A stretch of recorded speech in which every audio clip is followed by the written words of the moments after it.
What they're going to get is an outline of how to live life more completely, to have life more abundantly, to lose some of the things in their consciousness that heretofore have been an obstacle to them. If it no longer serves you, if a possession no longer serves you, you're being possessed by it. Let it go. Let it go and move on. You know, I think that because I think people that everything's and especially in society, everything is about money. Money, money, money, money, money. If he ain't got no money, I'm not gonna deal with him. Yeah. You know what I'm saying? Is that, you know, or how much he ain't making no money. They ain't got no money. I can't make no money. If I ain't, you can't help me make no money. Are we too into the money? Absolutely not. Solomon said, wine makes merry, a feast makes the heart glad, money answers all things. You can be more, you know, people years ago used to think that you had to be broke and in poverty in order to be spiritual. That is not so. That is definitely not so. You can be much more spiritual if your bills are paid. If you don't have creditors calling you every 2 minutes, you can meditate a lot longer. But I think that what I'm saying is that people, I think they miss the spiritual aspects when they concentrate on the money. You got to be balanced. Okay. You got to be balanced. You can't be so heaven bound that you know earthly good. Neither can you serve mammon, which is material life, and neglect your spiritual life. You've got to have a balance. I've been taught all of my life that it says, honor your father and your mother, that your days may be long upon the land which the Lord thy God giveth thee. Your mother is this material world, this earth that we live on. Your father is your spiritual side. So you have to have a balance between your spiritual and your mental. You've got to be balanced psychologically as well as spiritually. There are so many people go off on tangents. They get a little taste of religion and they go crazy.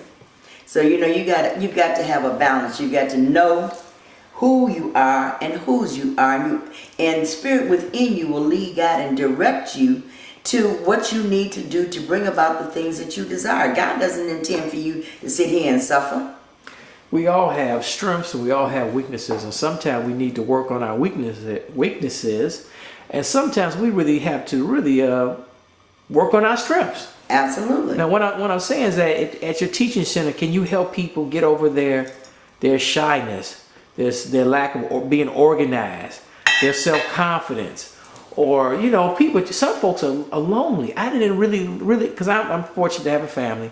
I didn't realize there's a lot of folks who are lonely. That's because they don't like themselves. But we do work on bringing you out of yourself. We do work on giving you confidence. When you know who you are and what you are, that you are divine, that you are an incarnation of the divine, that you are an individualized expression of God, that takes you out of your shyness. You recognize your oneness with all of life. You no longer fear anything or anyone in life. We try to instill. Now, about that organization, that's something you really got to work on. Because we have some students who are marvelous as far as metaphysics is concerned, who are marvelous but who are never timely. And organizing your time is an essential thing in society in order to be successful. You can't show up to a business meeting 45 minutes late and expect to be forgiven, but they want to come to class 40 minutes late and think they're going to catch up. Yeah, I say that about organization because some people, one reason why they don't have a job, because they're a mess. They can't show up on time and work. Absolutely. They don't want to work when they get there. Then they want to go smoke a little weed and get high on the job. Okay. I'm saying most of us we all have issues. I think what's the line that we all have sinned that comes short of the glory of God. Yeah. So none of us are without a spot or wrinkle. Right. But so we have to. I think that we're not going to really. I think we need help. A lot of folks hate to say, "I need help. I need to see somebody, a psychiatrist, a Sufi, somebody, or a esoteric teacher like yourself." You know, we came on this planet to learn certain things, and that's our weaknesses. Those are the things we came here to overcome. Those things that we feel that we're short on. You know, you remember years ago they used to have this song, accentuate the positive, eliminate the negative. If you are a proponent of astrology, you know people are born into particular zodiac signs. Those zodiac signs have positive aspects and they have negative aspects. So you don't want to eliminate the positive, but you do want to work on the weaknesses and the things that you're deficient in.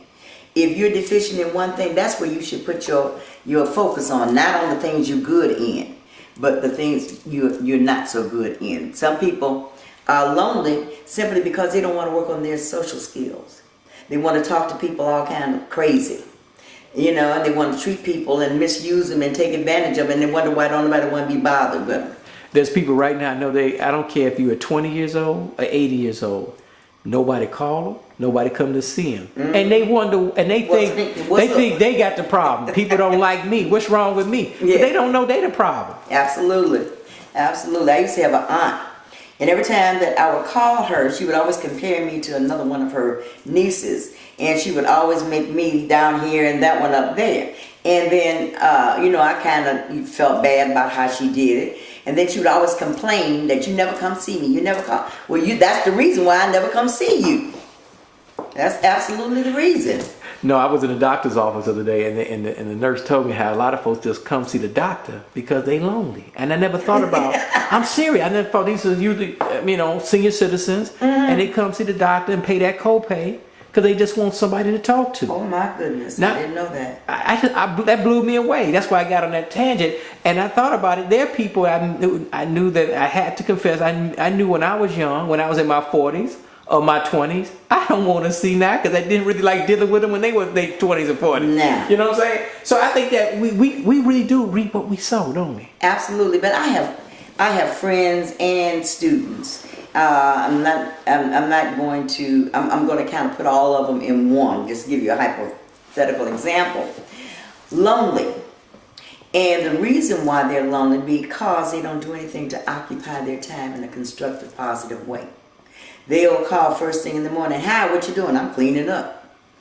You clean up every day? Yes, I do. I do something every day. I get up in the morning. I say my affirmations. I say my decrees, my prayers. I do what I put spirit in first before I allow anything else to come into my life. If you would get up in the morning and read something positive, if you would say a prayer or of thanksgiving just for life, your physical body would feel so much better. Gratitude is an excellent way of healing your body. If you are grateful and you're concentrating on the things that you got to be grateful for, you don't have time to concentrate on what's hurting you. If you hurt your foot and you sit there and concentrate on your foot, don't you know it's going to hurt and hurt and hurt? And that's going to be the primary focus of your thinking is that foot. But if you get up and move around or you do something positive, you're going to pretty soon forget about that foot. Do something for somebody less fortunate than yourself. If somebody is a senior citizen and can't get around, like, I've gotten to be a senior, I have people who I can always call on and count on to come and do something for me. I don't have a big social life anymore because I am busy. I don't have time to hang out anymore. I'm taking courses, I'm teaching, I'm busy. You got to find things to do. You don't sit around because you've retired from the secular world. That means that you have more time to do what you enjoy doing. What is it that you enjoy doing? Find people who enjoy doing the same thing you enjoy doing. And you find friends. You'll find companionship. So is it really that self-talk? I mean, I hear the little voice all day long in the brain. I think we all hear the little voice. Mm-hmm. And my little voice is usually 99% of the time negative. I'm serious. Mark, you got to do this. Mark, you got to do that. Mark, you got to lose that weight. Mark, you got to exercise. Mark, you ain't got no money. Mark, you ain't got no friends. I mean, Mark, it's just negative, negative, negative. How do I stop the little chatterbox I hear all day that's negative? When that comes up, just like you're not that voice. You're listening to that voice, so that means that voice is not really you. That voice is a minor part of your consciousness. The larger part of your consciousness can take any thought that comes into your mind that's negative and replace it with a positive one. When that voice tells you, Mark, you need to do so and so and so and so, You replace it. It is what it is. I'm doing what's necessary now. When it tells you that you need to lose 30 pounds, you replace it with by whose standard? I am whole, complete, and perfect, just as I am. Whatever it is that's talking to you negative, rebut it. You don't have to give in to it. So the affirmations actually do work? Absolutely. Anything that you repeat constantly becomes a part of you. But don't they have to be a realistic affirmation? You can't say, sure. You can't say I'm a billionaire. No. Because you're a long way from that. Absolutely. But what you can say is, I am grateful for the money that I have now in excess of what I need to pay my bills. I am grateful that my finances are growing every day. And as you begin to say that, opportunities will come your way for that to become a truth for you. A truth for you is something that you can believe. So if you say I'm a billionaire, you know that's a lie. But you can say, I am fortunate. I have prosperity because I am prosperity, which is the truth of your being. You are an individualized expression of God, or individualized expression of the universe. The universe is prosperous. There's no lack in the universe. The only lack there is in our consciousness. Lady Oshun, let me close out by saying that yours truly, and probably some of the viewers, I have trouble humbling myself. I think some of us have trouble humbling, especially men probably, humbling themselves to something or someone that they perceive greater than us. Like I said, I don't believe in a God like most people do. But I think there's something out there, some force out there. I don't know if it's the Star Wars force or whatever. Okay, the force is with you. Yeah, the force is with us. But you know what I'm saying? It's something out there. But I think most of us, we either two things. We don't want to humble ourselves to that force, or we don't want to follow what we supposed. We don't want to do what we're supposed to do. That's it in a nutshell. I don't think it has anything to do with humility. I don't think it has anything to do with humility. The only thing that I know, and I don't know if it depends on where your mind is. Certain scriptures say, humble yourself before the Lord.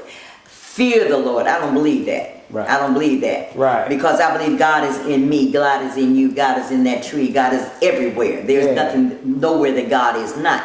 But I do believe in humbling myself and being submissive to the will of God. And God's will for me is always good. So if I give up my whatever you want to call it, my idiosyncrasies, your stubbornness, my stubbornness, and okay, God, this is it. Bring it on. Bring me my good. If I give up all of that and let go and let the universe work through me and lead me where I need to be, that is not humbling. That's empowering. So I think we intuitively we know what to do, but we really don't want to do what needs to be done. Never have. You didn't want to do what your mama told you to do. Sure did. Okay, shoot. Invite people to your teaching center. Please come and see us on Sunday afternoons at 12:30 at 3074 East 79th Street. We are a teaching center. We teach healing arts. We teach prosperity. We teach empowerment. We teach you how to live and to live life more abundantly. Ain't that right? That's right. What's the doggy's name? Lady. That's Lady? That's Lady. Say bye, Lady. Say bye. Say bye-bye. This lady said, I wish y'all stop. All right. She wanted to be with Mama. That's why. She just wanted to get picked up. We were having too much conversation going without her.